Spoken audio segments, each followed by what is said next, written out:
Welcome to the Story Capsule Time.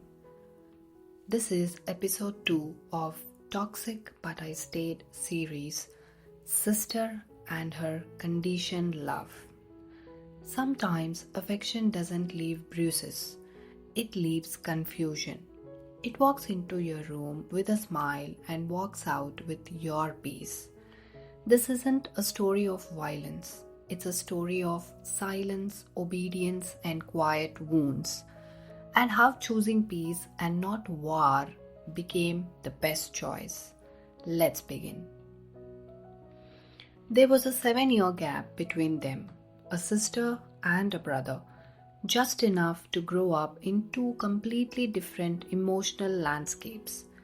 The sister was the elder one, bold, articulate, and always sure of herself. She was admired by relatives, trusted by parents, and often assumed the role of the second authority at home. The brother, who was younger, was gentle, observant, and kind-hearted. He didn't want control. He just wanted to be heard, understood, and allowed to be himself. From the outside, their relationship looked warm. She called him her little one, posed in pictures with smiles, and publicly celebrated his milestones. But inside the home, behind the staged affection, the younger brother lived through an invisible imbalance. The control that was called care. She selected his clothes, commented on his behavior, dismissed his hobbies as distractions and his thoughts as immaturity. Once he showed her a poem he had written for class. He wasn't asking for applause, only a moment of connection. She smiled lightly, then said it was nothing special.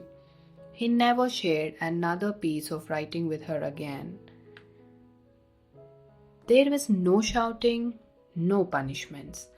Just disapproval in disguise. Advice that didn't ask to be questioned. It looked like love, but it felt like quiet control. Two faces. To relatives, she proudly spoke of him. But when he made his own choices, even harmless ones, she grew cold. Not with anger, but with distance. The kind of silence that said, "You stepped out of line, now feel it." Once he came home late from a school event without informing her. There was no confrontation, just 3 days of silence, and the lesson was real loud. If you want love, follow my rules. Unspoken rules. When he considered pursuing a different academic path, she discouraged it. Said it wasn't his type. No raised voices, just a calm dismissal that made him question his own instincts. And when he disagreed, she didn't fight. She shifted, grew distant, told stories to others that quietly painted him as confused, disobedient, or for that matter, selfish. All while saying she was just trying to protect him. Emotional ambush. He once told her about a girl he liked. Something small, private. By evening, the entire family knew.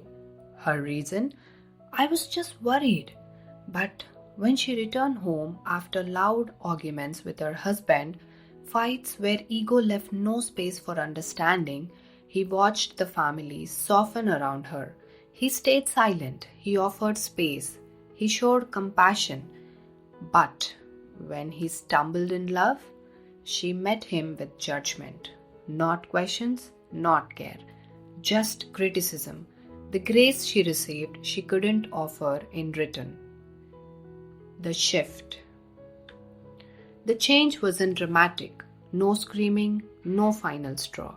Just a quiet realization. He had been shrinking to fit someone else's expectations for far too long. So he chose differently this time. He didn't rebel, he recentered, wore what he liked, spoke honestly, stopped over explaining his joy. He didn't stop loving her, he just stopped proving himself. And that was the beginning of his freedom. So, what do you understand by this story? Not all control sounds like command. Sometimes it sounds like concern. Sometimes it looks like support, but feels like pressure. And here's the truth: not all love is toxic, not all correction is control. Some people challenge you because they believe in you, others trying to mold you because they don't trust you to grow on your own. So, how do you know? How do you know which is a genuine love? Ask yourself, does this person see who I am or only who they want me to be? Don't push away those who guide you with kindness, but don't confuse conditional love with true care. Sometimes people try to control because that's all they know, not because they are bad, but because they haven't yet grown emotionally. It's not about hatred, it's not about blame. It's about understanding who help you expand and who unintentionally keeps you small. Forgive them if you can, love them if it feels safe, but always choose peace over conflict, because maturity isn't about cutting people off. It's the way you accept love, and that becomes the standard you live with.